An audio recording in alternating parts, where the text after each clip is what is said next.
Hello students. So from the last class we have discussed the various methods to solve the electrical circuit or to analyze the electrical circuit. Now from today we will start the nodal and mesh analysis. For today class the main topic is nodal analysis and I will explain that, and some of the numericals are also there. We will solve that. Okay. So the topic is nodal analysis. Nodal analysis. Nodal analysis is nothing but the KCL. जब KCL के बारे में हम पढ़ रहे थे तब मैंने आपको बताया था ना कि जब हम KCL को न्यूमेरिकल प्रॉब्लम्स के अंदर लगाएंगे तो उसको एक दूसरे नाम से जाना जाता है ना, उसको बोलते हैं हम नोडल एनालिसिस। अब नोडल एनालिसिस किसी भी न्यूमेरिकल के अंदर अगर हमें अप्लाई करना है तो उसके कुछ टर्म्स होते हैं, कुछ स्टेप्स होते हैं, और वो स्टेप्स मैं भी आपको बता रहा हूं। सबसे पहले तो एक बेसिक सर्किट की बात करते हैं अपन। यहाँ पे एक simple circuit, simple electrical circuit ले लेता हूं मैं। एक रजिस्टर ले लिया मैंने यहाँ पे R1, एक दूसरा रजिस्टर मैंने यहाँ इसके साथ सीरीज में ले लिया, वो हो गया R2। यहां अगर मैंने एक वोल्टेज सोर्स ले लिया V1, ओके, एंड यहां भी एक रजिस्टर ले लिया मैंने, for example this is R3। Here the voltage source again it is V2 and closed. So this is the basic electrical circuit. अगर मुझे यहां KCL अप्लाई करना है, या जिसको मैं ऐसा बोलता हूं कि मुझे इस सर्किट को एनालाइज करने के लिए नोडल एनालिसिस के थ्रू इसको सॉल्व करना है, तो क्या करना पड़ेगा? तो उसके जो स्टेप्स हैं वो स्टेप्स आपको ध्यान रखने हैं, वो स्टेप्स मैं बता रहा हूं। देखो, steps to solve the nodal analysis और to solve the circuit by using KCL और नोडल एनालिसिस। तो step number 1 is you have to find out the number of nodes. How many nodes are there? Nodes, और you can say it as a junction. Okay, so node और junction actually होता क्या है, तभी तो find out करेंगे हम। तो नोड और जंक्शन वो होता है जिस पॉइंट पे दो या दो से ज्यादा ब्रांचेस एक साथ आके कनेक्ट हो रही हूं। अब इस सर्किट की अगर मैं बात करता हूं तो यहां पे मुझे क्या फाइंड आउट करना है? फर्स्ट स्टेप में finding the number of nodes, total number of nodes. तो क्या मुझे नोड दिख रहे हैं यहाँ पे? जैसे चलो इस सर्किट से, इस वोल्टेज सोर्स से स्टार्ट करते हैं अपन चलना। तो यहां इस पॉइंट पे पहुंचे, क्या ये एक नोड है? क्या ये पॉसिबल है कि एक नोड हो सकता है? नहीं। क्यों? क्योंकि यहाँ पे ये एक सिंगल ब्रांच है, ये जो है एक सिंगल ब्रांच है, तो ये एक नोड नहीं हुआ। इससे हम आगे गए, हम इस पॉइंट पे पहुंचे, इस जंक्शन पे पहुंचे। अब यहाँ पे कौन कौन सी ब्रांचेस आके मिल रही हैं? ये वाली ब्रांच भी मिल रही है, ये वाली ब्रांच भी मिल रही है, और ये वाली ब्रांच भी मिल रही है। ठीक है, तो यहाँ पे क्या हुआ? एक्चुअली 3 ब्रांचेस आके कनेक्ट हो रही है इस नोड पे या इस जंक्शन पे। तो ये एक हमारे पास में एक नोड हो गया, नोड नंबर 1। क्लियर? इसके बाद अगर मैं चलता हूं आगे R2 के आगे, तो यहाँ पे भी ये नोड नहीं हो सकता क्योंकि एक सिंगल ब्रांच का पार्ट है। नीचे आ गए, यहाँ पे भी नोड नहीं हुआ। इस पॉइंट पे आ गए तो वापस एक नोड मेरे को मिल गया, नोड नंबर 2। ठीक है, तो फर्स्ट स्टेप में मुझे क्या फाइंड आउट करना है कि किसी भी सर्किट के अंदर टोटल नंबर ऑफ नोड्स कितने होते हैं। यहां टोटल नंबर ऑफ नोड्स कितने हैं? 2। ठीक है, तो फर्स्ट स्टेप क्या है मेरे पास में? Find total number of nodes, total number of nodes, और you can say it as a junction. Step number 2, step number 2 में हम क्या करेंगे? स्टेप नंबर 2 में हम ये करेंगे कि जो टोटल नंबर ऑफ नोड्स हमने फाइंड आउट करे हैं उनमें से हमें 2 तरह के नोड्स उनकी नेमिंग करनी है। The first one is reference node और सेकंड वन हमारा होता है वो है मेन नोड। ठीक है, तो इन दोनों नोड्स में से कौन सा रेफरेंस नोड है या कौन सा मेन नोड है, हमें वो फाइंड आउट करना है। तो फर्स्ट थिंग हम यहाँ पे देखेंगे कि रेफरेंस नोड क्या होता है। सबसे पहले हमें रेफरेंस नोड फाइंड आउट करना था। रेफरेंस नोड वो नोड होता है जहां से हमें रिटर्न पाथ मिलता है। अगर किसी भी वोल्टेज सोर्स से पॉजिटिव टर्मिनल से कोई करंट फ्लो कर रहा है, ठीक है, और वो रिटर्न होता हुआ नेगेटिव टर्मिनल पे वापस आएगा, तो रिटर्न पाथ जिस नोड के थ्रू हमें मिलता है वो हमारा हो जाएगा रेफरेंस नोड। या एक सेकंड चीज इसके अंदर मैं बताऊं कि रेफरेंस नोड आप ऐसे भी फाइंड आउट कर सकते हो कि अगर कहीं ना कहीं सर्किट में अर्थ या अर्थिंग मिल रही है तो उसको हम क्या बोलेंगे? हमारा रेफरेंस नोड। या जिसको हम बोलेंगे ग्राउंड से कनेक्टेड है तो उसको हम बोलेंगे रेफरेंस नोड। मान के चलो इस सर्किट के अंदर क्या मैं यहां रेफरेंस नोड इसको बोल सकता हूं? क्या यहां से रिटर्न पाथ मिल रहा है? नहीं, क्योंकि यहां से तो ये स्टार्ट हुआ था, यहां कोई रिटर्न पाथ नहीं है। आगे घूम फिर के नीचे से आया ये और इस वोल्टेज सोर्स के पास में ये रिटर्न हो गया। ठीक है, तो इस वाला जो नोड है, मतलब सेकंड नंबर का जो नोड है, उसको हम रेफरेंस नोड बोल सकते हैं। इसको अगर बेसिकली अपन देखना चाहें तो इस तरीके से भी कनेक्ट कर सकते हैं। अगर मैंने इसको यहां ग्राउंड से कनेक्ट कर दिया और ये सारे के सारे पॉइंट इससे कनेक्टेड हैं, मतलब ये ग्राउंड हो गया, है ना, तो यहां से भी रिटर्न पाथ मिल रहा है इसको। तो एक सीधी सी बात हमें ध्यान रखनी है कि जिस भी नोड से हमें सर्किट का रिटर्न पाथ मिले या करंट का रिटर्न पाथ मिल रहा हो या फिर वो ग्राउंड से कनेक्टेड हो, तो उसे हम बोलेंगे हमारा रेफरेंस नोड। तो यहां पे नोड नंबर 2 जो था वो हमारा क्या था, रेफरेंस नोड था। ये जो नोड नंबर 2 है हमारा, ये हो गया हमारा reference node. Node number 2 is the reference node. अब बात आती है दूसरा जो कि होता है मेन नोड। मेन नोड कौन सा, रेफरेंस नोड को छोड़ के जितने भी नोड्स हैं हमारे पास में वो सारे के सारे हमारे मेन नोड्स होंगे। क्लियर है? तो node number 1 is our main node. अब इसमें एक चीज ये ध्यान रखनी है कि जब हम रेफरेंस नोड और मेन नोड्स को फाइंड आउट कर रहे होते हैं तो रेफरेंस नोड सिर्फ एक ही होता है। अगर आपको 2 या 2 से ज्यादा रेफरेंस नोड मिल रहे हैं तो वो नीचे वाले पोर्शन में ही मिलेंगे, उनको कंबाइंडली हमें एक ही रेफरेंस नोड काउंट करना है। हमारे मेन नोड्स कितने भी हो सकते हैं, minimum number of main nodes is 1, और उसके अलावा जितना भी सर्किट आपका बड़ा होगा उस अकॉर्डिंग आपके मेन नोड्स बढ़ते जाएंगे। 1 2 3 4 जितने भी हो सकते हैं उतने आपके पास मेन नोड्स मिल जाएंगे। बट ये इंपॉर्टेंट चीज ये ध्यान रखनी थी कि रेफरेंस नोड सिर्फ एक ही होता है किसी भी सर्किट के अंदर, क्योंकि रिटर्न पाथ जो मिलता है वो ग्राउंड के थ्रू मिलता है, और जहां जहां ग्राउंड कनेक्टेड है वो सब एक ही है, उनको कंबाइंडली हम एक ही रेफरेंस नोड की तरह से काउंट करेंगे। तो सेकंड स्टेप हमारे पास में क्या है, finding the reference node and main node. Finding reference node and main node. हमें इतना ध्यान रखना है कि हमें रेफरेंस नोड और मेन नोड के बारे में पता करना है कि कौन कौन से थे, कितने कितने हैं और कहां कहां हैं। स्टेप नंबर 3 में हम क्या करेंगे, स्टेप नंबर 3 में हम करेंगे कि जो रेफरेंस नोड और मेन नोड हमने फाइंड आउट किए हैं उनको हम नाम देंगे, node A, node B, node C, ठीक है, और रेफरेंस नोड को नाम देंगे हम आर, नोड आर। क्लियर है? हमने जब उनको नेमिंग कर दी तो नेमिंग करने के साथ साथ हमें एक चीज और उसमें ध्यान रखनी पड़ेगी अब, कि जब मैं आपको वोल्टेज के बारे में बता रहा था या करंट के बारे में बता रहा था लास्ट क्लासेस के अंदर, तो मैंने एक चीज बोली होगी कि करंट हमेशा higher potential to lower potential ही फ्लो करता है। करंट की जो डायरेक्शन होती है फ्लो करने की, मान के चलो यहां पे एक मेरे पास में वोल्टेज सोर्स है V1 और यहां एक रजिस्टर कनेक्टेड है और यहां एक वोल्टेज सोर्स कनेक्टेड है मेरे पास में V2, ठीक है। अब इस सर्किट के अंदर, ये सर्किट क्लोज है, नीचे ये जो सर्किट मैंने बनाया है ये सर्किट क्लोज है। अब इस सर्किट के अंदर ये बताओ कि जो करंट की डायरेक्शन होगी वो कहां होगी, क्या करंट इस डायरेक्शन में फ्लो करेगा या इस डायरेक्शन में फ्लो करेगा, ये किस पे डिपेंड करता है। करंट की डायरेक्शन डिपेंड किस पे करती है, आपके वोल्टेज के मैग्नीट्यूड के ऊपर। किस वोल्टेज सोर्स का मैग्नीट्यूड हायर है, मतलब हायर पोटेंशियल पे कौन सा वोल्टेज सोर्स है, V1 हायर है या V2 हायर है, मैग्नीट्यूड की मैं बात कर रहा हूं, ठीक है। जिस वोल्टेज सोर्स का मैग्नीट्यूड ज्यादा होगा, या फिर मैं ये बोल सकता हूं कि जो हायर पोटेंशियल पे होगा वहां से मेरा करंट फ्लो करेगा। फॉर एग्जांपल यहां मान के चलो, अगर करंट की डायरेक्शन यूं है तो वो तभी पॉसिबल है जब मेरे पास में V1 बड़ा होगा V2 से, है ना, और करंट की डायरेक्शन ऑपोजिट तभी पॉसिबल है जब मेरा V2 बड़ा होगा V1 से। तो करंट हमेशा higher potential to lower potential flow करता है, ये बहुत इंपॉर्टेंट चीज है, ये आपको ध्यान रखनी है, ठीक है। इस चीज को ध्यान में रखते हुए अब मैं अगर यहां बात करना चाहता हूं कि जितने भी चीजें मेरे पास में थी, या मैंने अभी तक मेन नोड्स और रेफरेंस नोड निकाल लिए हैं, कितने मेरे पास में, जितने भी मेन नोड और रेफरेंस नोड मैंने निकाले हैं उन पे नेमिंग करने के बाद मुझे उनका एक पोटेंशियल बताना है कि कहां कहां वो पोटेंशियल प्रोवाइड हो रहा है। जैसे इस सर्किट की अगर मैं बात करता हूं, मेन नोड मेरे पास में आ गया ये वाला जिसका नाम मैंने दे दिया फॉर एग्जांपल A, है ना, और रेफरेंस नोड का नाम मैंने दे दिया R।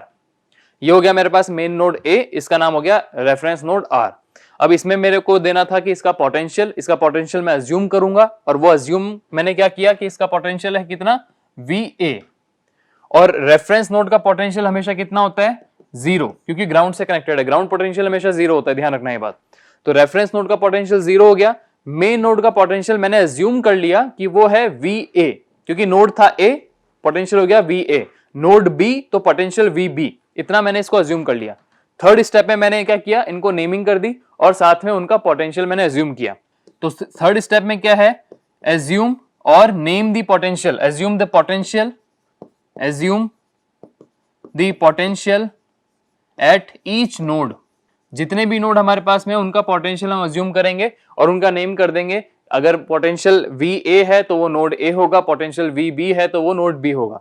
इस तरह से कर दिया हमने, ठीक है। स्टेप नंबर 4 में हम क्या करेंगे, स्टेप नंबर 4 में ये करने के बाद हम क्या करने वाले हैं कि हम हर एक नोड पे KCL अप्लाई करेंगे, हम हर एक नोड पे KCL अप्लाई करेंगे, ठीक है। KCL में क्या बताया था हमने कि the summation of all the currents at a node is equal to 0, या फिर हम क्या बोलते हैं कि the summation of all the incoming current is equal to the summation of all the outgoing current at a node और junction. तो ये एक नोड या जंक्शन है, इस पे हमें केसीएल अप्लाई करना है, summation of all the currents is equal to 0। ठीक है, यहां पे हमें summation of all the current is equal to 0 apply करना है और वो इक्वेशंस हमारे पास में आएंगी लीनियर इक्वेशंस, और उन लीनियर इक्वेशंस को सॉल्व करेंगे तो हमारे पास क्या निकल के आ जाएगा, इस VA की वैल्यू, मतलब जो पोटेंशियल हमने अज्यूम किया है उसकी एग्जैक्ट वैल्यू हमें पता चल जाएगी कि उस नोड पे कितना वोल्टेज आया। तो स्टेप नंबर 4 में क्या आ जाएगा, apply KCL at each node, apply KCL at each node. हर एक नोड पे मुझे KCL अप्लाई करना है। अब हर एक नोड पे KCL अप्लाई करना है। KCL कैसे अप्लाई करेंगे, जैसे मान के चलो ये वाला मेरे पास सर्किट है, इस वाले नोड पे मुझे KCL अप्लाई करना है। KCL के लिए मुझे सबसे पहले देखना पड़ेगा कि करंट जो है उसकी डायरेक्शन क्या है, करंट क्या क्या रहेगा। अब एक चीज मेरे पास में अज्यूम मैंने जब किया है इसका पोटेंशियल, तो एक और बात मुझे ध्यान रखनी पड़ेगी कि जब भी मैं KCL अप्लाई करूंगा उस टाइम पे ये जो वोल्टेज होगा, जिस नोड पे मैं काम कर रहा हूं उस नोड का वोल्टेज हमेशा हायर पोटेंशियल पे रहेगा, ऐसा मुझे अज्यूम करना है। ये स्टेप्स है मेरे पास। ठीक है, तो जब मैं KCL अप्लाई करूंगा तो VA at higher potential, VA जो होगा पूरे सर्किट में हायर पोटेंशियल पे होगा हमेशा जब मैं नोड A पे KCL अप्लाई कर रहा हूं। ठीक है, मान के चलो मैंने VA पे नोड नंबर A पे KCL अप्लाई किया, तो यहां से जो करंट होगा वो इस डायरेक्शन में ही जाना चाहिए। जब मैं KCL अप्लाई कर रहा हूं तब एग्जैक्ट वैल्यू जो निकल के आएगी वो हो सकता है कि इस डायरेक्शन में आ रहा हो, वो आपके पास में माइनस साइन आ जाएगा, उसका कोई दिक्कत नहीं। बट जब मैं KCL अप्लाई करूंगा उस टाइम पे मुझे ध्यान रखना है कि इसकी डायरेक्शन करंट की यहां से आउटवर्ड ही होगी हमेशा। इसकी डायरेक्शन भी यहां पे आउटवर्ड होगी और ये डायरेक्शन भी आउटवर्ड होगी। मान के चलो ये करंट है I1, ये करंट हो गया मेरे पास में I2 और डाउनवर्ड जो जा रहा है वो हो गया I3। ऐसा मैंने अज्यूम कर लिया है यहाँ पे, क्योंकि मैंने अज्यूम किया था VA मेरा हायर पोटेंशियल पे है तो सारे करंट्स यहां से आउटवर्ड्स ही जाएंगे। क्लियर है। अब मुझे यहाँ पे अप्लाई करना था KCL। अब ये करंट अगर यहां जा रहा है तो KCL अप्लाई करने पे क्या हो जाएगा, यहाँ पे देखो एक बार, अगर मैंने यहाँ पे KCL अप्लाई किया आपका नोड नंबर A पे, तो कितना हो गया, I1 plus I2 plus I3 is equal to 0। ये हो गया KCL। ठीक है ना, यही मेरा KCL हुआ। अब इसके अंदर मुझे एक चीज पता करनी है कि करंट जो जा रहा है उसकी वैल्यू कैसे निकलेगी। अगर मेरे पास इस वाले पार्ट में करंट फ्लो कर रहा है तो उस करंट की वैल्यू कैसे निकल के आती है। करंट होता क्या actually, the potential difference divided by the resistance, यही होता है। तो यहां पे पोटेंशियल डिफरेंस कैसे निकला, VA minus V1 divide by R1। VA minus V1 is the potential difference divided by the resistance, resistance is R1। So I1 कितना हो गया अपना, VA minus V1 divide by R1। I2 कितना हो गया, VA minus V2 divide by R2। और I3 कितना हो गया, VA माइनस 0, क्योंकि रेफरेंस नोड की वैल्यू कितनी है वोल्टेज की, 0। सो VA minus 0 divide by R3। इन तीनों को ऐड करके इक्वल टू 0 पुट कर देंगे, वो हमारे पास में एक लीनियर इक्वेशन आ गई। उस लीनियर इक्वेशन को जब हम सॉल्व करते हैं पूरी तरीके से तो हमें एक वेरिएबल की वैल्यू मिल जाती है जो क्या है, VA। तो मुझे उस नोड पे नोड वोल्टेज की वैल्यू मिल जाती है। इस सर्किट में तो मान के चलो एक ही नोड है, अगर मेरे पास में 2 नोड होते, 3 नोड होते तो क्या होता, मैंने तीनों नोड पे KCL लिखा, उन तीनों नोड से मुझे 3 लीनियर इक्वेशंस मिली और उन तीनों लीनियर इक्वेशंस को मैंने सॉल्व किया तो हर नोड का मुझे पोटेंशियल पता चल गया। जब मुझे किसी भी नोड पे उसका पोटेंशियल पता चल जाता है तो आप सर्किट में मेरे से कोई भी क्वेश्चन पूछ लो, मैं सारे क्वेश्चन का आंसर दे सकता हूं। अगर आपके पास में इस पॉइंट पे वोल्टेज की वैल्यू पता है तो आपको इसकी करंट की वैल्यू भी पता चल गई, आपको इसके रेजिस्टेंस की वैल्यू भी पता चल जाएगी अगर आपको करंट की वैल्यू पता है तो। अगर आपको करंट की वैल्यू नहीं पता तो करंट की वैल्यू पता चल जाएगी जब रेजिस्टेंस की वैल्यू पता है। तो ये सारी चीजें आप न्यूमेरिकल में जब करेंगे तब आपको बहुत ईजिली क्लियर हो जाएगी। हम अभी न्यूमेरिकल करेंगे इसमें, तब ये चीजें क्लियर होंगी। तो यहाँ पे मैं एक बार के लिए इक्वेशंस लिख देता हूं, बट स्टेप नंबर 5 और है एक जो मैं यहाँ बता रहा हूं कि स्टेप नंबर 4 में क्या किया हमने, apply KCL at each node. इसके बाद में लीनियर इक्वेशंस मिलेंगी, सॉल्व द लीनियर इक्वेशंस। तो स्टेप नंबर 5, स्टेप नंबर 5 में क्या करेंगे हम, solve the linear equations, solve the linear equations and find out the node, find out node voltage. Linear equations को जब हम सॉल्व करेंगे तो उस नोड का जो वोल्टेज हमने अज्यूम किया है उसकी एग्जैक्ट वैल्यू हमें पता चल जाएगी, और वो एग्जैक्ट वैल्यू पता चलते ही सर्किट के जितने भी क्वेश्चंस हैं वो हम बहुत इजीली सॉल्व कर सकते हैं। तो ये हमारा था नोडल एनालिसिस। मैं वापस से बहुत क्विकली ये सारी चीज रिवाइज करवा देता हूं। देखो एक बार, नोडल एनालिसिस क्या होता है? किसी भी सर्किट में अगर आपको केसीएल अप्लाई करना है तो उसको हम बोलते हैं नोडल एनालिसिस। अगर आपको क्वेश्चन में बोला गया है कि इस सर्किट को सॉल्व करो या कुछ वैल्यू निकाल के बताओ, पूछा गया है कि सम एक्स वाई जेड रेजिस्टेंस के अक्रॉस कितना वोल्टेज ड्रॉप हो रहा है, कितना करंट उसमें फ्लो कर रहा है बाय यूजिंग नोडल एनालिसिस, तो उसने क्या पूछा है हमसे? उसने पूछा है कि आप केसीएल को यूज में लेते हुए बताओ हमें कि कितनी वैल्यू का वहां पे करंट फ्लो कर रहा है। ऐसा क्वेश्चन हमारे पास में होता है।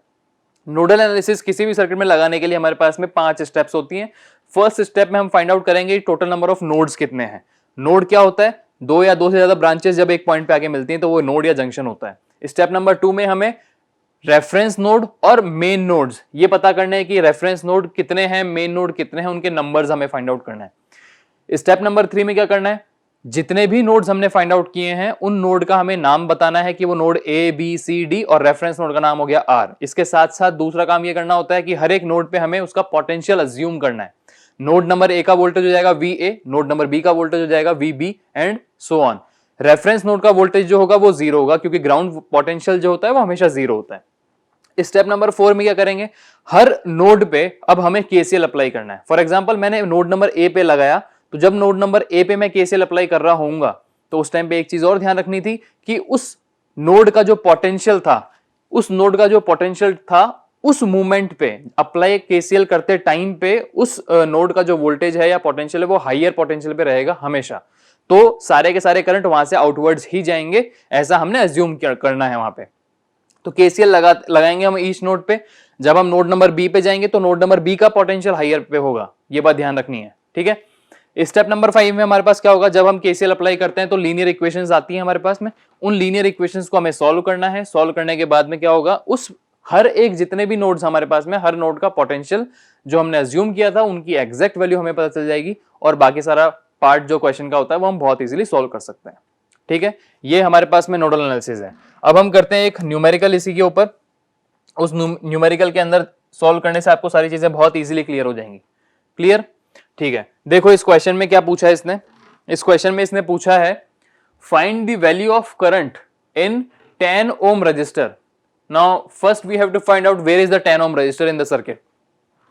20 वोल्ट का वोल्टेज सोर्स है, 5 ohm 5 ohm 5 ohm 5 ohm 10 volt and 10 ohm. That means ये जो मेरे पास में पार्ट है सर्किट का, ये जो मेरे पास पार्ट है इसके अंदर कितना करंट फ्लो कर रहा है ये इसने पूछा है। Find the current in 10 ohm resistor. ये जो 10 ओम रजिस्टर है इसमें मुझे करंट फाइंड आउट करना है, कितना करंट इसके अंदर फ्लो करेगा, यही बात है। अब इसके अंदर मैं ये बोलता हूं क्वेश्चन ने तो एक ही चीज पूछी है, बट हमें एग्जैक्टली निकालनी दो चीजें हैं।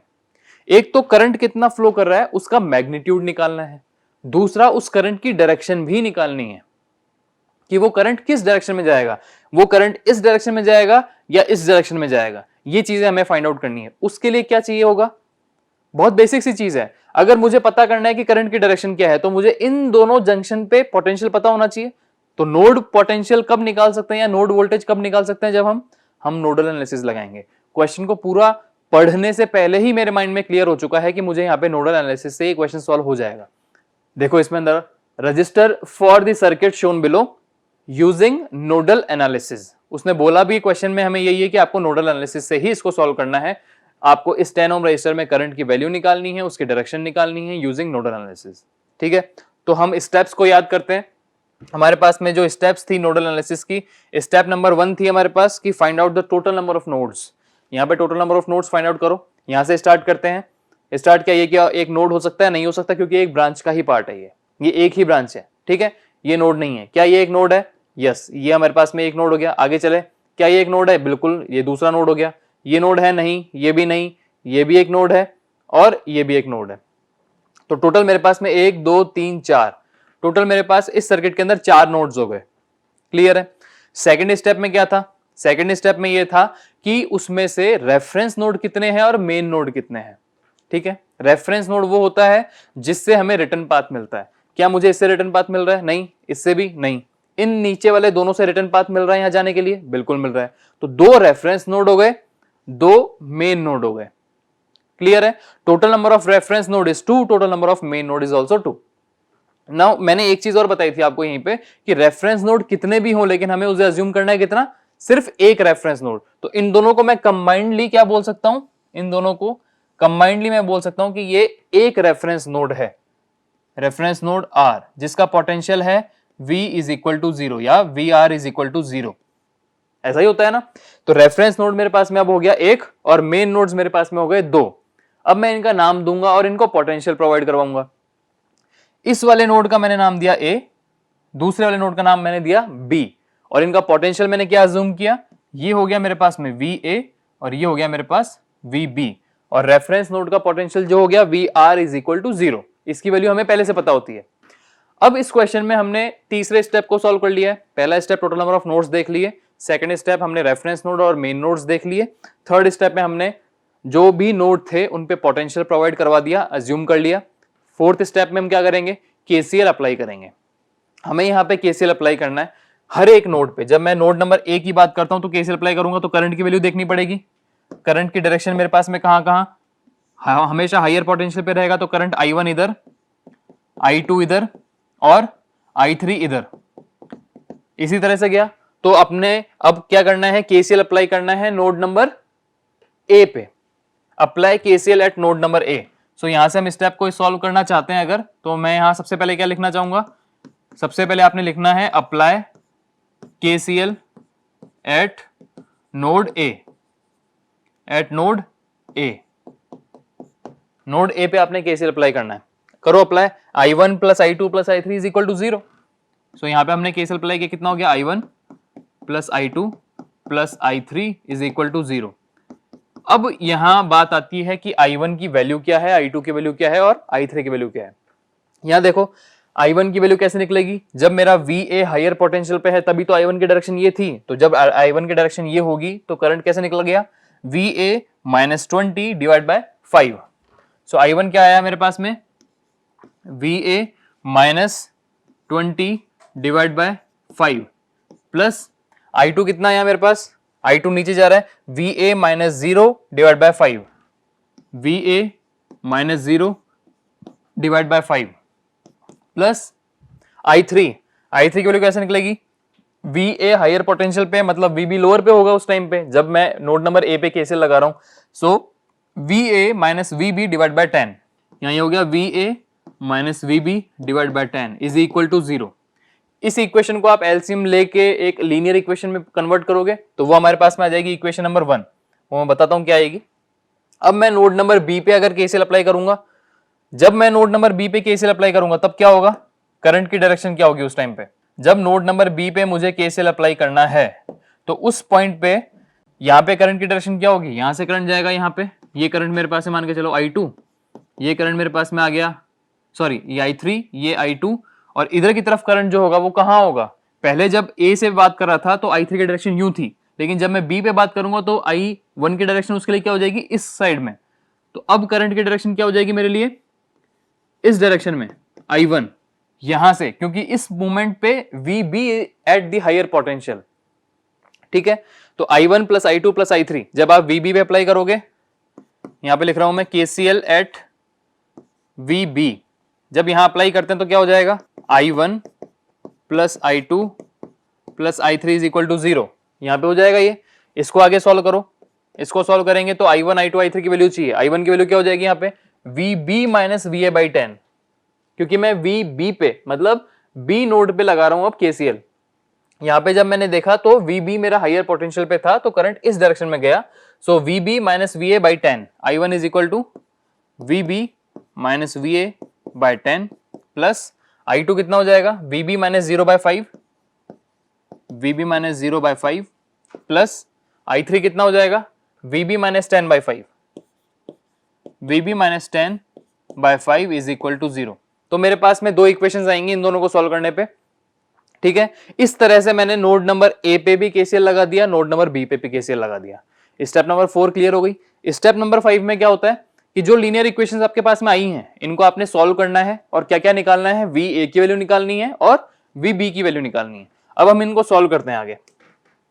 देखिए, जब मेरे पास में नोड नंबर ए पे केसीएल लगा रहा था मैं, केसीएल एट नोड ए, तो मेरे पास में जो इक्वेशन आई थी जब नोड ए पे मैं केसीएल लगा रहा तो कितना आया था, VA minus 20 by 5 plus V A by V A minus zero, V A minus zero by 5 plus V A minus V B by 10 is equal to 0।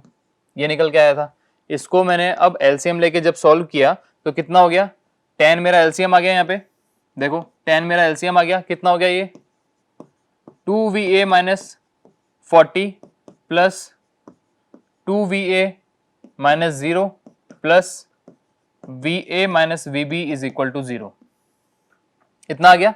इसको और सॉल्व किया, 10 को उधर भेज दिया, 0 हो गया। वो सारी चीजों को सॉल्व करके मेरे पास में क्या आ जाएगा, ये 2va और va, 2 प्लस 2 4 प्लस 1 5, 5va और minus vb is equal to, जो मेरे पास 40 था वो उधर चला गया, plus 40, so is equal to 0, और सॉरी इज इक्वल टू 40।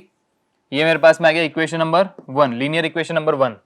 दूसरी चीज, जब मैंने लगाया था KCL एट नोड बी, जब नोड बी पे मैंने KCL लगाया तो मेरे पास में इक्वेशन क्या आई थी, VB minus VA by 10 plus, दूसरी चीज मेरे पास में क्या आई थी इक्वेशन में, यहां पे VB minus 0 by 5, VB minus 0 by 5 plus last है मेरे पास VB minus 10 by 5, VB minus 10 by 5 is equal to 0। जब आपने इसको सॉल्व किया, अगेन आपके पास एलसीएम आ गया 10, सो ये हो गया VB minus VA plus 2VB minus 0 plus 2VB minus 20 is equal to 0। और ये जो मेरे पास लीनियर इक्वेशन आई वो क्या आ गई, VA माइनस में है, माइनस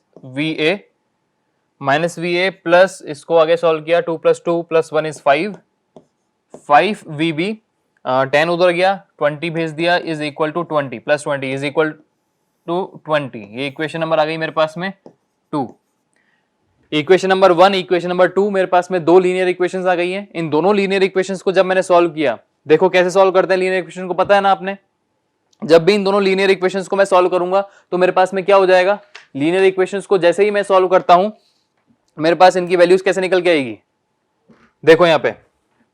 अब जब मैं दोनों लीनियर इक्वेशन को यहां लिख देता हूं एक बार के लिए, इक्वेशन नंबर 1 ये है, इक्वेशन नंबर 2 को मैंने इसके नीचे लिखा, कितना आ गया, minus 5va plus 5vb is equal to 20। ये मेरे पास में इक्वेशन नंबर 2 थी। इसको जैसे ही मैं सॉल्व करता हूं तो मेरे पास में क्या आ जाएगा, va की वैल्यू मेरे पास में आ जाएगी 9.166 वोल्ट, 9.166 वोल्ट मेरे पास में आ जाएगा va की वैल्यू, ठीक है। और vb की वैल्यू कितनी आ जाएगी मेरे पास में, vb की वैल्यू आ जाएगी 5.83 वोल्ट, ठीक है ना। जब linear equations, equation number 1 and equation number 2 को जैसे ही मैं सॉल्व करता हूं, आपको इक्वेशन सॉल्व करनी आती है, लीनियर इक्वेशंस, 2 वेरिएबल की लीनियर इक्वेशंस जो होती है उनको सॉल्व करना बहुत इजी है। आपने सॉल्व किया तो va की वैल्यू आ गई 9.166 एंड vb की वैल्यू आ गई आपके पास में 5.83 वोल्ट। जैसे ही ये वैल्यू आती हैं, इन वैल्यू को आने के बाद में हमें एक चीज यहां पे क्लियर हो गई कि मुझे va पता चल चुका है और vb की मैग्नीट्यूड जो है वो भी पता चल चुका है। क्वेश्चन मेरे पास में क्या पूछा गया था कि इस 10 ओम के रजिस्टर के अक्रॉस कितना करंट फ्लो कर रहा है वो निकालना है। जब मुझे va और vb दोनों की वैल्यू पता है तो इस 10 ओम के अंदर करंट कैसे फ्लो करेगा वो पता चलता है कि इन दोनों में से कौन सा हायर पोटेंशियल पे है। यहाँ पे कौन सा हायर पोटेंशियल पे है va vb में से, va की वैल्यू 9.16, vb की 5.8, मतलब va बड़ा है, va हायर पोटेंशियल पे है, तो करंट की वैल्यू जो 10 ओम में फ्लो करेगी वो कैसे रहेगी, va to vb, higher potential to lower potential, और उसकी करंट की वैल्यू क्या हो जाएगी, va माइनस vb बाय 10। तो मुझे जब करंट की वैल्यू निकालनी है यहाँ पे तो क्या हो जाएगा वो va माइनस vb बाय 10। तो करंट जो 10 ओम रेजिस्टर के अक्रॉस फ्लो करेगा, करंट एट 10 ओम, वो क्या हो जाएगा, va minus vb divide by 10। आपके पास va की वैल्यू पता है 9.166, vb की वैल्यू पता है 5.83, माइनस करो, माइनस करते ही डिवाइड करेंगे, कितना हो जाएगा, जैसे यहाँ पे मैं लिख देता हूं 9.166 माइनस 5.83 डिवाइड बाय 10। जब हम इसको सॉल्व करते हैं तो हमारे पास में वैल्यू निकल के आती है करंट की, I is equal to 0.33 ampere, 0.33 ampere, ठीक है। तो जो क्वेश्चन हमारे पास पूछा गया था कि 10 ओम रजिस्टर के अक्रॉस कितना करंट फ्लो करेगा, उसकी वैल्यू हमारे पास निकल के आ गई, कितना करंट फ्लो करेगा 0.33 एम्पियर। ठीक है, ये चीज देखो न्यूमेरिकल के अंदर फिर से इस क्वेश्चन में हमें 10 ओम रजिस्टर के अक्रॉस करंट निकालना था यूजिंग नोडल एनालिसिस। हमने टोटल नंबर ऑफ नोड्स देखे 4 हो गए। सेकंड स्टेप में हमने रेफरेंस नोड देखा, 1 बच गया और 2 मेन नोड बच गए।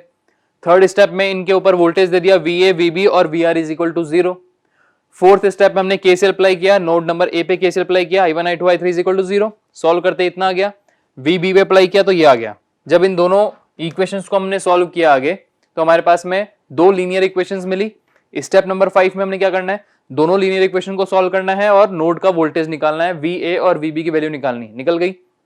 ठीक है, उसके बाद में पूछा क्या गया था क्वेश्चन में, मैंने ये बोला था कि जब भी आपके पास में सारे नोड्स की वैल्यू पता चल जाएंगी या नोड वोल्टेजेस की वैल्यू पता चल जाएगी तो आप सर्किट में सब कुछ निकाल सकते हो। आपको 10 ओम के अक्रॉस करंट निकालना था, निकल जाएगा। अब दोनों पोटेंशियल पता है, दोनों में से जो हायर पोटेंशियल से है वहां से करंट फ्लो करेगा।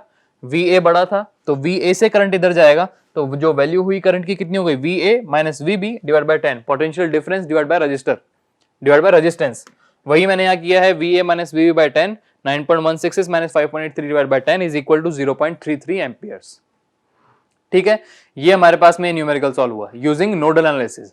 ठीक है, अब हम एक और क्वेश्चन इसका लेते हैं जो कि नोडल एनालिसिस का ही है, जिससे आपकी प्रैक्टिस थोड़ी और अच्छी हो जाएगी। देखिए यहाँ पे हमने क्वेश्चन में क्या निकालना है, find the current in 7 ohm and 4 ohm resistors circuit shown in the figure below. मतलब हमें 10 ओम और 4 ओम रजिस्टर के अक्रॉस करंट निकालना है। सबसे पहले देखो 7 ओम और 4 ओम कहां है, 7 कहां है यहां, 4 कहां है यहां। हमें इन दोनों के अक्रॉस करंट फ्लो जितना हो रहा है वह फाइंड आउट करना है कितना है, यूजिंग नोडल एनालिसिस। यहां पे लिख देते हैं इसको अपन, क्वेश्चन में हमें बोला वैसे नहीं गया है, फिर भी हम अभी नोडल ही चल रहे हैं, यूजिंग नोडल एनालिसिस। हमें नोडल एनालिसिस से ही सॉल्व करना है कि इस 7 और 4 ओम रजिस्टर के अक्रॉस कितना करंट फ्लो करेगा। उसके लिए हमें वही सेम स्टेप्स देखनी है, हमारी जितनी भी स्टेप्स होती हैं। Step number 1, find out the number of nodes. देखो यहाँ पे कितने नोड है, क्या ये एक नोड है? अभी तक तो यहाँ पे एक नोड नहीं बन रहा था क्योंकि यहाँ पे सिर्फ एक ब्रांच का ही पार्ट था, बट यहाँ अब इस ब्रांच के अंदर क्या हुआ, एक और ब्रांच आके कनेक्ट हो गई, मतलब ये एक नोड हो गया। नोड नंबर 1 तो मिल गया मेरे को। दूसरा आगे चले, क्या ये एक नोड है? बिल्कुल है। आगे चले, ये नोड है? बिल्कुल है। इसके आगे कोई नोड है? नहीं, ये नीचे वाले नोड है मेरे पास। तो टोटल नंबर ऑफ नोड्स कितने हो गए, 1 2 3 4 एंड 5, 5 मेरे पास में टोटल नंबर ऑफ नोड्स हो गए। सेकंड स्टेप में देखना है कि रेफरेंस नोड और मेन नोड्स कौन कौन से हैं। रेफरेंस नोड तो नीचे वाले दो, इन दोनों को कंबाइंडली एक बोल देंगे, तो वो हमारे पास में एक रेफरेंस नोड आ गया। और मेन नोड्स कितने आ गए, 1 2 एंड 3। तो सेकंड स्टेप में क्या पता चला कि 3 मेन नोड हैं और एक रेफरेंस नोड है। ठीक है, थर्ड स्टेप में इनको नाम देना है A B C और R, और उनका पोटेंशियल हमें एज्यूम करना है। तो इसका पोटेंशियल मैंने क्या एज्यूम किया, इसका पोटेंशियल बोला मैंने VA, इसका बोला मैंने VB, और ये हो गया मेरे पास में VC, और VR इज इक्वल टू 0। ठीक है, इतना क्लियर है। जब रेफरेंस का पोटेंशियल मैंने 0 एज्यूम कर लिया और तीनों नोड्स पे मैंने पोटेंशियल दे दिया VA VB and VC, so fourth step में अब क्या करेंगे, फोर्थ स्टेप में हम हर एक नोड पे अब KCL अप्लाई करेंगे। KCL अप्लाई करके क्या करना होता है, KCL अप्लाई करके लीनियर इक्वेशंस मिलती हैं, उनको सॉल्व करते हैं तो नोड्स के वोल्टेजेस मुझे पता चलते हैं। लास्ट क्वेश्चन में हमने ये देखा था कि जब मैं इन पे KCL लगा रहा था तभी मुझे इन नोड्स की वैल्यू पता चली, नोड के पोटेंशियल की वैल्यू पता चली। बट क्या इस क्वेश्चन में KCL लगाने से पहले ही मुझे उन नोड वोल्टेजेस की वैल्यू पता चल रही है? हम KCL अप्लाई कर क्यों रहे थे, हम KCL अप्लाई इसलिए कर रहे थे कि उस नोड पे मुझे पोटेंशियल पता चल जाएगा। बट क्या मुझे यहाँ विदाउट अप्लाइंग KCL मुझे इस नोड का वोल्टेज पता चल रहा है? देखो यहाँ पे VA की वैल्यू क्या है, ये 1 वोल्ट का जो वोल्टेज सोर्स है, क्या ये यहां से ही कनेक्टेड है ना? अगर ये यहां से कनेक्टेड है, बीच में कोई रजिस्टर्स नहीं लगा रखे हैं, तो पोटेंशियल ड्रॉप नहीं हो रहा कहीं पे, तो इस 1 वोल्ट की वैल्यू ही तो हुई VA, मतलब VA की वैल्यू ही तो 1 वोल्ट हो गई सीधी सीधी, जब यहां सीधे सीधे से कनेक्टेड है तो। ठीक है, इसी तरह से अगर मैं VC की बात करता हूं तो क्या इस 10 वोल्ट के वोल्टेज सोर्स के बीच और VC के बीच में कोई और रजिस्टर कनेक्टेड है जहां ड्रॉप हो?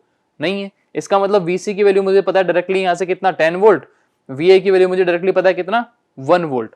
तो सबसे पहले मैं तो ये लिख देता हूं यहाँ पे कि अगर VA की वैल्यू मेरे पास में है 1 वोल्ट और VC की वैल्यू मेरे पास में है 10 वोल्ट, ये दोनों तो विदाउट अप्लाइंग केसीएल मुझे पता चल चुका है कि VA और VC की वैल्यू कितनी है। अब मुझे केसीएल अप्लाई करना है किस पे, मुझे केसीएल लगाना है VB पे, मतलब नोड नंबर B पे मुझे केसीएल लगाना है, तो मुझे VB की वैल्यू भी पता चल जाएगी। उसके बाद में यहां फ्लो होने वाले करंट की वैल्यू आपको बहुत इजीली मिल जाएगी। ठीक है, मुझे VA पता चल गया, मुझे VC पता चल गया। अब मैं केसीएल अप्लाई करूंगा किस पे, नोड नंबर B पे। तो यहां मैं लिखता हूं क्या, apply KCL at node B, apply KCL at node B। यहां पे मुझे नोड पे KCL अप्लाई करना है, उससे पहले मुझे सेम चीज देखनी पड़ती है कि करंट कहां कहां है। आपको इस तरह से ड्रॉ नहीं करना जब भी अपन क्वेश्चन को सॉल्व करेंगे, बट यहां समझाने के लिए मैं बता रहा हूं कि जब VB पे मैं बात कर रहा हूं तो VB मेरा हायर पोटेंशियल पे रहेगा और यहां से ही करंट आउटवर्ड्स जाएंगे। तो ये करंट हो गया I1, ये करंट हो गया मेरा I2 और ये करंट हो गया मेरा I3। सो KCL लगाते ही मेरे पास में क्या आ गया, I1 plus I2 plus I3 is equal to 0। ठीक है, अब ये जो I1 की वैल्यू है ये कैसे निकल जाएगी, VB minus VA divide by 6। तो यहां पे मैंने लिखा VB minus VA divide by 6 plus यहां से जो करंट आ रहा है उसकी वैल्यू कितनी हो जाएगी, VB minus 0 by 7, VB minus 0 by 7 plus I3 की वैल्यू कितनी हो गई, VB minus VC by 6, VB minus VC by 6 is equal to 0। ठीक है, अब यहां मैं VA और VC की वैल्यू अगर पुट कर दूं तो इक्वेशन से मुझे VB की वैल्यू मिल जाएगी आराम से। देखो तो मेरे पास तीन इक्वेशंस बन जाती है, 1, 2 एंड 3। इन तीनों इक्वेशन को सॉल्व करके नोड वोल्टेजेस मुझे निकालने थे। मुझे VA VC पता है, मैंने यहां पुट कर दिया, VA की वैल्यू 1, VC की 10। तो यहां पे VB minus 1 divide by 6 plus VB by 7 plus VB minus 10 divide by 6 is equal to 0। मैंने इस इक्वेशन में VA और VC की वैल्यू जो है वो पुट कर दी। ठीक है ना, जब मैंने इनकी वैल्यूज पुट कर दी तो इन इक्वेशंस को मैं सॉल्व करता हूं आगे।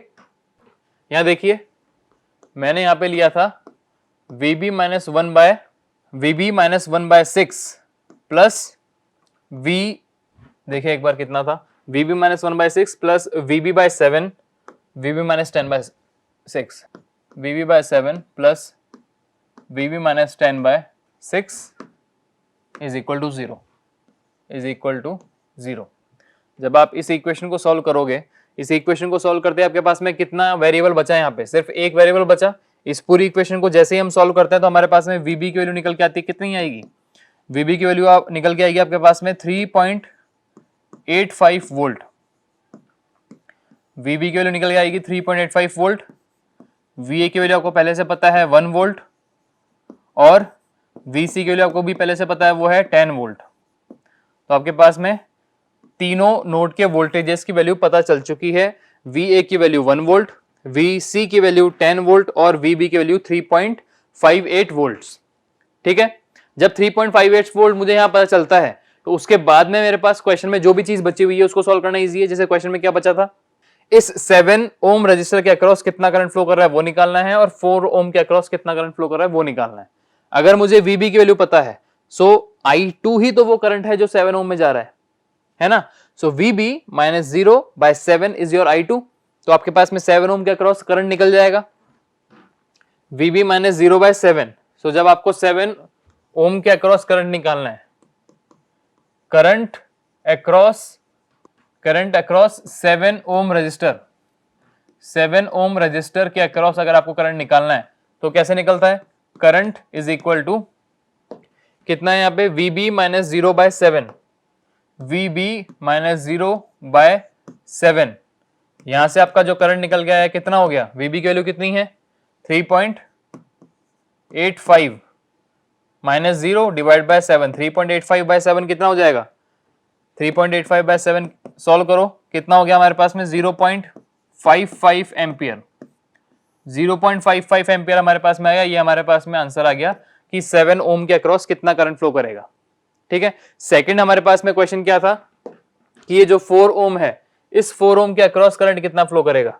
यहां पे जो करंट फ्लो करेगा क्या हो गया, वो VC minus 0 divide by 6 plus 4 ये एक ही ब्रांच का पार्ट है, जो करंट 6 ओम में फ्लो करेगा वही करंट तो मेरा 4 ओम में फ्लो करेगा। तो इस ब्रांच के अंदर जो करंट फ्लो करेगा उसके लिए जो रजिस्टर दिख रहा है या जितना रेजिस्टेंस उसको दिख रहा है वो कितना हो गया 6 प्लस 4, क्योंकि 6 और 4 दोनों सीरीज में कनेक्टेड हैं। तो 6 प्लस 4 इज 10। तो यहां पे कितना करंट फ्लो किया VC माइनस 0 डिवाइड बाय 10। तो यहां पे मेरे पास में करंट थ्रू 7 ओम निकल गया। अब मैं निकालूंगा करंट थ्रू 4 ओम, राइट, करंट थ्रू 4 ओम।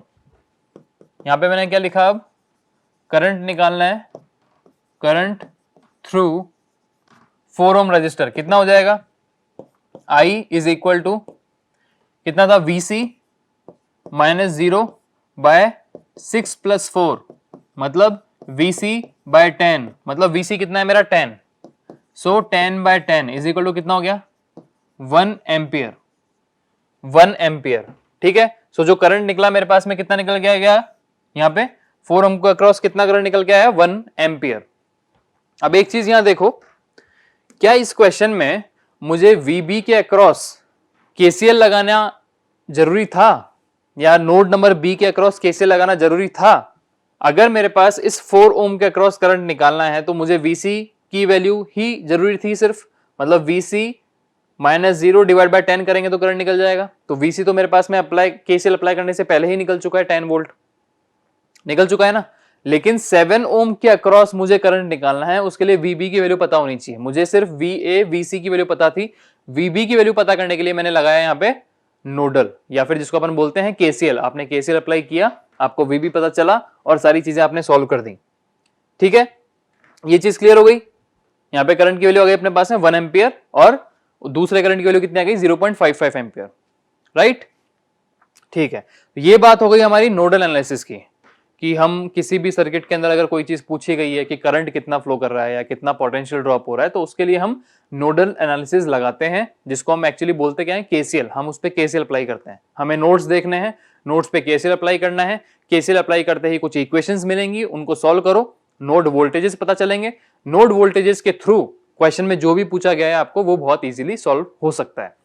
ठीक है, अब एक और बात यहां पे आती है कि अगर नोडल एनालिसिस लगाने के तौर पे मुझे क्वेश्चन में क्या मिले, जब मुझे रजिस्टर मिलता है तब तो मैं उसको डिवाइड मार देता हूं, बट अगर मुझे उस ब्रांच में या किसी भी दो मेन नोड्स के बीच में अगर रजिस्टर ना मिले, जैसे इस क्वेश्चन की बात करता हूं, फर्स्ट क्वेश्चन की, जो मेरा फर्स्ट क्वेश्चन था, यहां पे जब मैं यहां पे KCL अप्लाई कर रहा था तो VA माइनस VB बाई 10 कर रहा था या VB माइनस VA बाई 10 कर रहा था। ठीक है, अगर मेरे पास में 10 ओम यहां मिलता है तभी तो मैं ये कर सकता हूं, अगर ये 10 ओम ना मिले तो यहां पे अगर मेरे पास में कोई वोल्टेज सोर्स मिल जाए तो करंट की वैल्यू कैसे निकालोगे? पोटेंशियल डिफरेंस बाय रजिस्टर होता है करंट। तो अगर रजिस्टर ही नहीं है तो कितना करंट फ्लो करेगा, कैसे बताओगे? ठीक है, तो उस टाइम पे हमारे पास में एक और सिचुएशन निकल के आती है जिसको हम बोलते हैं सुपर नोड। अब तक हमने देखे थे हमारे पास में दो ही नोड थे, मेन नोड और रेफरेंस नोड, है ना। अब बात आएगी हमारे पास में एक सुपर नोड की। मतलब क्या होगा, किन्हीं दो मेन नोड्स के बीच में अगर मेरे पास में सिर्फ और सिर्फ एक वोल्टेज सोर्स मिल जाए, रजिस्टर ना हो वहां पे, सिर्फ एक वोल्टेज सोर्स मिल जाए, तो क्या होगा, इन दोनों नोड्स को कंबाइंडली मैं क्या बोलूंगा, एक सुपर नोड। ठीक है, देखो मैं यहां बताता हूं तुमको। अब यहां पे मैं बात कर रहा हूं सुपर नोड की। सुपर नोड अगर किसी सर्किट में, जैसे मान के चलो मैं यहां पे एक सर्किट ड्रॉ करता हूं, यहां ये है प्लस माइनस V1, ये हो गया मेरे पास में R1 R2, है ना, और यहां मेरे पास मान के चलो ये है एक voltage source plus minus V2, और यहां मेरे पास में रजिस्टर कनेक्ट हो गया वापस से, जिसकी वैल्यू मैं बोल रहा हूं R3, और ये R4, और एक और वोल्टेज सोर्स यहां कनेक्टेड है जिसकी वैल्यू है V3, और ये कनेक्ट हो गया पूरी तरीके से। अगर ये सर्किट है तो स्टेप्स सारे सेम रहेंगे, है ना। उन स्टेप्स में क्या करना है, टोटल नंबर ऑफ नोड्स देखो 1 2 3 4, ऊपर दो नीचे दो, क्लियर है। मेन नोड्स कितने हैं, ऊपर के दोनों मेन नोड्स हैं, नीचे के दोनों कंबाइंडली एक रेफरेंस नोड है। तो कितने नोड हो गए, दो मेन नोड हो गए, एक रेफरेंस नोड हो गया, है ना। यहाँ पे मेन नोड्स कौन कौन से हो गए मेरे पास में, ये वाला और ये दोनों मिलके हो जाएंगे मेरे पास में रेफरेंस नोड। तो दो मेन नोड एक रेफरेंस नोड, ठीक है। नाम अगला क्या, इनका मैंने पोटेंशियल दे दिया VA VB और V R is equal to 0। ये चीज हो गई। अब जब मैं यहाँ पे नेक्स्ट फोर्थ स्टेप में ये काम करता हूं कि केसीएल अप्लाई करना है हर नोड पे। जब मैंने इस पे केसीएल अप्लाई किया, ये करंट निकाल सकता हूं मैं बहुत easily, V A minus V one divide by R one, V A minus zero by R two. But जब मैं यहाँ आया तो V A minus V B divide by चाहिए मुझे रजिस्टर, बट नहीं है यहाँ पे है एक वोल्टेज सोर्स, है ना। तो यहाँ पे मैं केसीएल अप्लाई नहीं कर पाऊंगा। तो उस टाइम पे मुझे क्या करना होगा उस इक्वेशन में, इन स्टेप्स में एक चीज आपको चेंज करनी पड़ेगी, एक चीज ध्यान रखनी पड़ेगी। जब किन्हीं दो मेन नोड्स के बीच में एक वोल्टेज सोर्स मिल जाता है तो उसको हम कंबाइंडली एक क्या बोलते हैं, एक बोलते हैं हम उसको रेफरेंस नोड। तो ये जो पूरा का पूरा नोड नंबर ए और नोड नंबर बी का पार्ट है, इसको मैं क्या बोलूंगा, इसको मैं बोलता हूं सुपर नोड। और ये भी अब हो गया एक नोड। अब ये दो नहीं है, ए और बी दो अलग अलग नोड्स नहीं है, अब ये अब सिंगल है, उसको हम बोलेंगे एक। यहाँ पे हमारे पास में है रेफरेंस नोड और एक हमारे पास यहाँ है, उसको बोलेंगे सुपर नोड। तो यहाँ पे टोटल नंबर ऑफ नोड्स हो गए दो, super node and reference node. अब आपने यहाँ पे लगाना है केसीएल, ठीक है। केसीएल लगाएंगे हर एक नोड पे। तो नोड कितने हैं, दो ही तो है, रेफरेंस पे तो केसीएल लगेगा नहीं, सुपर नोड पे लगाना है मुझे केसीएल, है ना। सुपर नोड पे मैं केसीएल लगाऊंगा तो जब मैं इन दोनों को कंबाइंडली देख रहा हूं तो कितनी ब्रांचेस हो गई, एक दो तीन चार, बीच वाली छोड़ दी हमने क्योंकि वो मिलके सब एक क्लब हो गया, ठीक है ना।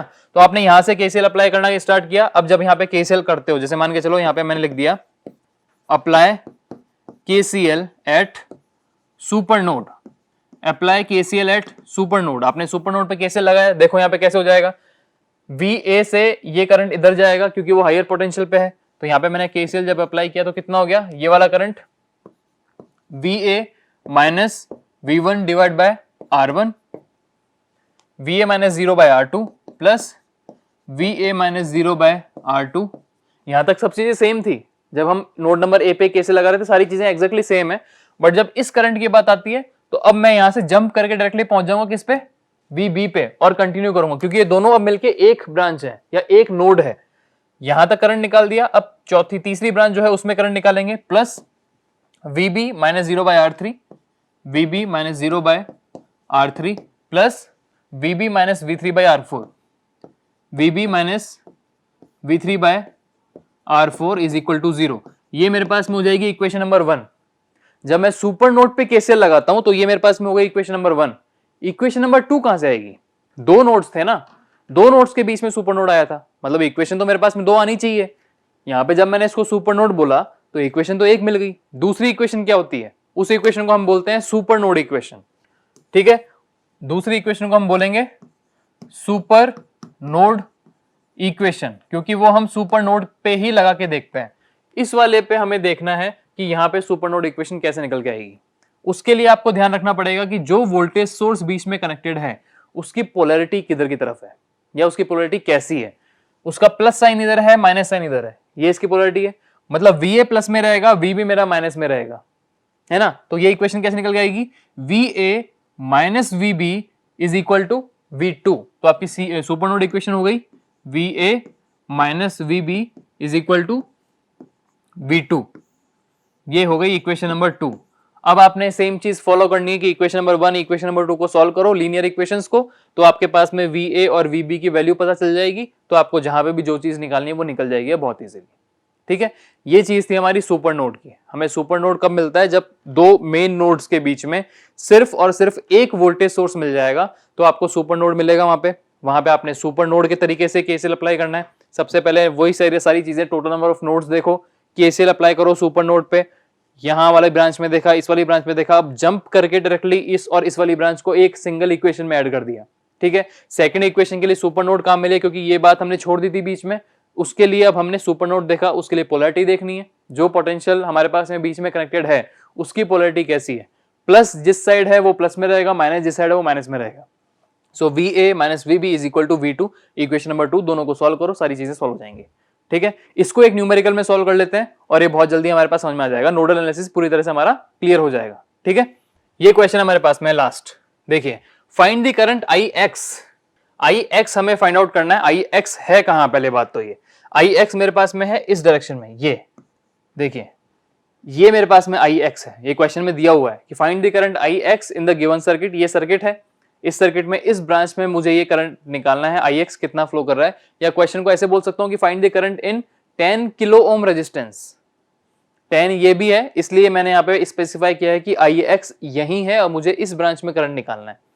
ठीक है, ये देखना है यूजिंग नोडल एनालिसिस, ये बात ध्यान रखनी, नोडल एनालिसिस से ही सॉल्व करना है। इसको सॉल्व करना स्टार्ट करते हैं। सबसे पहले टोटल नंबर ऑफ नोड्स कितने हैं, क्या मेरे पास में एक नोड है, बिल्कुल है। क्या ये नोड है, बिल्कुल, ये भी है और ये भी है। 4 मेरे पास में नोड आ गए, है ना। अब इन 4 नोड्स के अंदर कितने मेन नोड्स हैं, कितने रेफरेंस नोड हैं, ये देखना है। ये मेन नोड है, यहां से तो फॉलो हो ही नहीं रहा था, ठीक है। तो ये मेरे पास में VA हो गया, ये मेरे पास में VB हो गया, ये VC हो गया, और यहां से तो रिटर्न पाथ मिल रहा है, तो ये VR मतलब रेफरेंस नोड जिसकी वैल्यू होती है 0। इसकी वैल्यू पहले से ही क्लियर है। अब यहां पे क्या करना है मुझे, अब मुझे यहां पे अप्लाई करना है KCL। ठीक है, step number 1 total number of nodes, step number 2 कितने मेन नोड्स कितने रेफरेंस नोड देख लिए, स्टेप नंबर 3 उन पे पोटेंशियल दे दो, उनका नाम दे दो, स्टेप नंबर 4 अप्लाई KCL। तो नोड नंबर ए पे KCL अप्लाई करते हैं अपन, apply KCL at node A. Node A पे मैंने KCL अप्लाई किया इस पे, देखो। तो उसके लिए करंट देखना है, एक करंट इधर जाएगा, एक करंट इस ब्रांच में है, एक करंट इस ब्रांच में है, और जिस भी ब्रांच में करंट होगा उसमें हमें यह देखना था कि जिस नोड पे मैं खेल रहा हूं या जिस नोड पे मैंने KCL अप्लाई किया उस नोड का पोटेंशियल हमेशा हायर रहेगा जब मैं KCL अप्लाई कर रहा हूं। जब मैं ए पे अप्लाई कर रहा हूं तो VA हायर पोटेंशियल पे रहेगा, जब मैं B नोड पे KCL अप्लाई कर रहा हूं तो VB हायर पोटेंशियल पे रहेगा, जब C पे कर रहा हूं तो VC हायर पोटेंशियल पे रहेगा। ये चीज माइंड में रखना, तभी आपका इक्वेशन बहुत इजीली सॉल्व होगी। ठीक है, नोड नंबर ए पे मैं KCL अप्लाई करता हूं। चलो, नोड नंबर ए पे KCL अप्लाई किया, क्या हो गया, VA minus 18 divide by 12K। एक करंट कितना आया, VA, देखो मैं इसको देखता हूं यहां पे, VA minus 18 divide by 12K प्लस दूसरा करंट है मेरा यहां जा रहा है, VA minus VB by 90, VA minus VB divide by 90K plus VA minus VC divide by 10K। अब देखिए यहां पे आपको पता है कि करंट की डायरेक्शन क्वेश्चन में अपवर्ड दे रखी है, बट जब मैं VA पे बात कर रहा हूं तो करंट मैं अज्यूम करूंगा नीचे ही जाएगा, तो आपकी वैल्यू निकल के आएगी, वो Ix में माइनस की वैल्यू निकल के आएगी, बट आंसर आपका प्लस में ही काउंट किया जाएगा। देखो होगा वो अभी जब मैं यहां पे अप्लाई कर रहा हूं KCL, तो VA minus VC by 10, VA minus VC by 10K is equal to 0। ये मेरे पास में नोड ए पे मैंने KCL अप्लाई कर दिया। ठीक है, नोड ए पे KCL अप्लाई कर दिया। अब बात आती है कि नोड बी पे मुझे KCL अप्लाई करना है, तो कैसे होगा, नोड बी पे अप्लाई करते हैं, apply KCL at node B. Node B पे अप्लाई करो, यहां से कितना आ गया, VB minus VA divide by 90K, VB minus VA divide by 90K plus 90 kilo ohm, plus इस वाली ब्रांच में कितना हो गया, VB minus 0 by 10K, VB minus 0 by 10K plus, अब इस ब्रांच में देखना है, so VB minus VC divide by what, register नहीं है, वोल्टेज सोर्स है, मतलब क्या हुआ, VB और VC दोनों कंबाइंडली एक क्या है, सुपर नोड है। तो इक्वेशन के अंदर KCL जब हम A पे लगाएंगे तो वो तो रहेगा, बट जब मैं KCL B पे लगाऊंगा तब मुझे पता चला कि ये तो एक सुपर नोड है ना। इस वाली ब्रांच में करंट जाएगा, इस वाली ब्रांच में करंट जाएगा, बट ये एक सुपर नोड है, तो मुझे क्या करना पड़ेगा, जंप करना पड़ेगा थ्रू नोड नंबर C। तो मैं इसको अब नोड नंबर B नहीं बोल सकता हूं, इसको मैं क्या बोलूंगा, एक सुपर नोड बोलूंगा, क्योंकि नोड B और C कंबाइंडली क्या हो गए, एक सुपर नोड हो गए। मैं यहां क्या बोलूंगा, apply KCL at super node.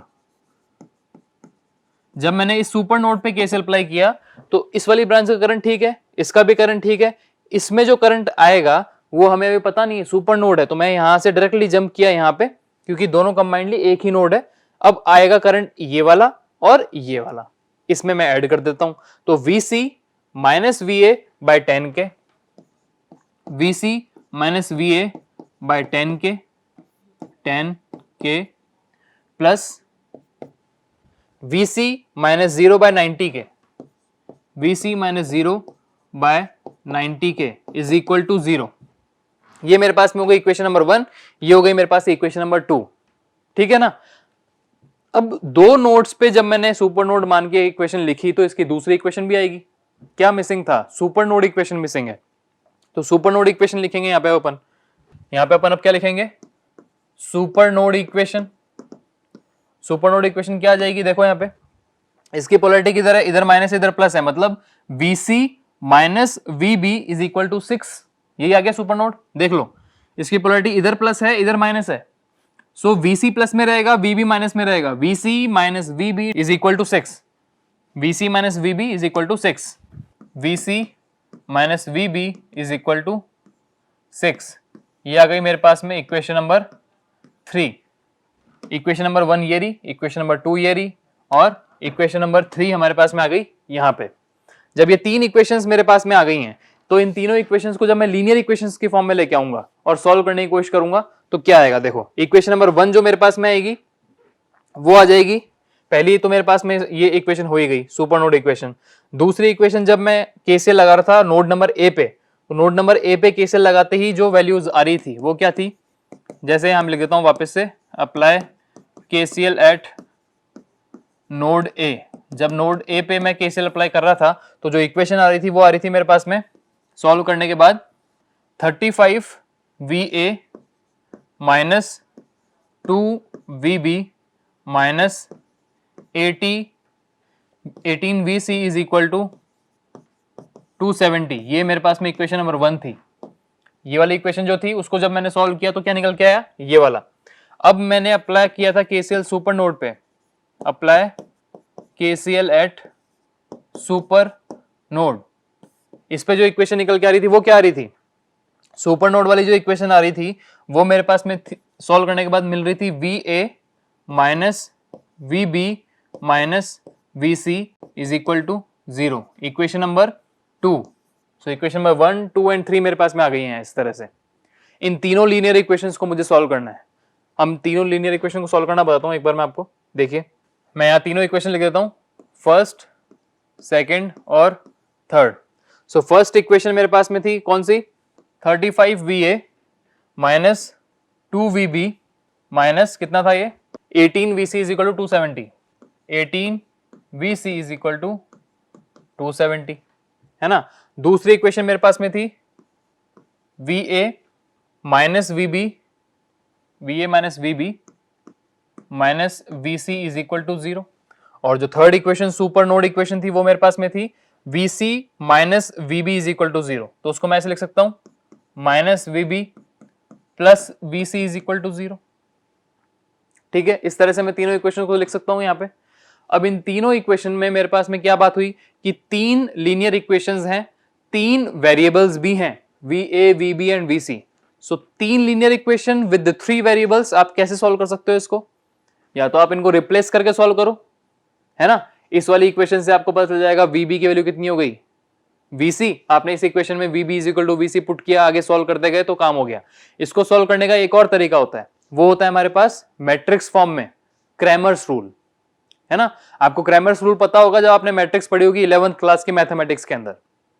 Cramer's rule क्या होता है कि जब तीन लीनियर इक्वेशंस हैं जिसके पास तीन वेरिएबल्स होते हैं तो उनको आप जब मैट्रिक्स फॉर्म में लिख लेते हो तो उसको सॉल्व करना बहुत इजी होता है। आपको जिस चीज की वैल्यू पता करनी है वो चीज आपके पास में क्लियरली मिल जाएगी। ठीक है, यहाँ पे हम क्रैमर्स रूल देखते हैं एक बार कि क्रैमर्स रूल्स के थ्रू इसको किस तरह से सॉल्व करते हैं। इन तीनों इक्वेशंस को मैं मैट्रिक्स फॉर्म में अगर लिख देता हूं तो मैट्रिक्स फॉर्म में लिखते ही क्या हो जाएगा, इन तीनों इक्वेशंस को जब मैट्रिक्स फॉर्म में लिखा तो कैसे दिखेगा मुझे? देखो यहाँ पे 35 कांस्टेंट उठा ली, 35 minus 2 minus 18, 1 minus 1 minus 1, 0 minus 1 और प्लस 1। किसके साथ में मल्टीप्लाई रहेगा ये मेरे पास? VA, VB and VC is equal to सारे जो इनके वेरिएबल्स हैं कितने थे वो 270, 0 एंड 0। ये मैंने इस तीनों इक्वेशंस को मैट्रिक्स फॉर्म में लिख दिया है ना। तो जब हमने इनको मैट्रिक्स फॉर्म में लिख दिया तो इसको सॉल्व करना अब इजी है। क्रैमर्स रूल आपने 11th क्लास में देखा था, उसी को जब अपन यहाँ अप्लाई करते हैं तो यहाँ पे अपन एक बार मैं लिख देता हूं, आफ्टर सॉल्विंग। आपको सॉल्व करने के बाद में क्या मिल जाएगा? यहाँ पे इनकी वैल्यूज मिल जाएंगी तीनों वेरिएबल्स की।